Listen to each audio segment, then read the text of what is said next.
10 மடங்கு உயர்ந்த சொத்து வரி அதிமுக ஆட்சி அமைந்தவுடன் குறைக்கப்படும் என அதிமுக வேட்பாளர் எம்.ஆர். விஜயபாஸ்கர் வாக்குறுதி அளித்துள்ளார். கரூர் சட்டமன்ற தொகுதியில் அதிமுக வேட்பாளரும் முன்னாள் அமைச்சருமான எம்.ஆர். விஜயபாஸ்கர் தொகுதி முழுவதும் தீவிர தேர்தல் பிரச்சாரத்தில் ஈடுபட்டு வருகிறார். இந்த நிலையில் கரூர் மாநகராட்சிக்கு உட்பட்ட காமராஜபுரம், செங்குந்தபுரம் உள்ளிட்ட பல்வேறு பகுதிகளில் வாகனத்தில் வீதி வீதியாக சென்று பிரச்சாரத்தில் ஈடுபட்டார்.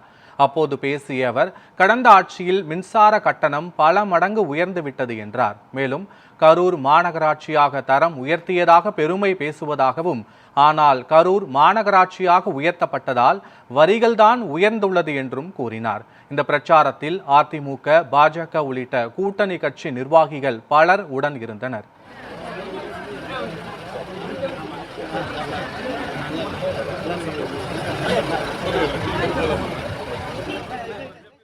பில் 54% ஏறி போச்சு. கரண்ட் பில் ஏறிடுச்சு.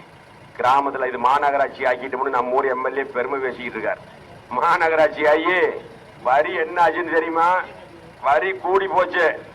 வார்டு 26 இதுல வரி எல்லாம் ஏறி போச்சு. வாடகை வீட்டுல குடியிருக்கிறவங்களுக்கு வாடகை ஏறி போச்சு. குப்பை வரி, குடிநீர் வரி, கழிவுநீர் வரி, எல்லாத்துக்கும் வரி போட்டாங்க. ஆனா இந்த மக்கள்லாம் வரி ஏறி போச்சுன்னு சொன்னதுக்கு நம்ம ஊர் எம்எல்ஏ நாசுக்கு என்ன தெரியுமா சொன்னாரு? நீங்க கட்டாதீங்க, நான் குறைச்சு தரோம்ல. கட்டாதீங்க, குறைச்சு தரோம்ட்டு அவர் இங்க இருக்கிறவனுக்கு எல்லாம் டாட்டா காட்டிட்டு கோயம்புத்தூர் போயிட்டார். புரியுதா? ஆனா வட்டி 12% வட்டி, 1 ரூபா வட்டி கூடிக்கிட்டே இருக்குது. 3000 ரூபாய் இருந்த வீட்டுக்கு 30,000 ரூபாய், 10 மடங்கு, அது 30 மடங்கு ஏறுதெல்லாம் கூட இருக்குது. 30 மடங்கு ஏறுதெல்லாம் இருக்குது.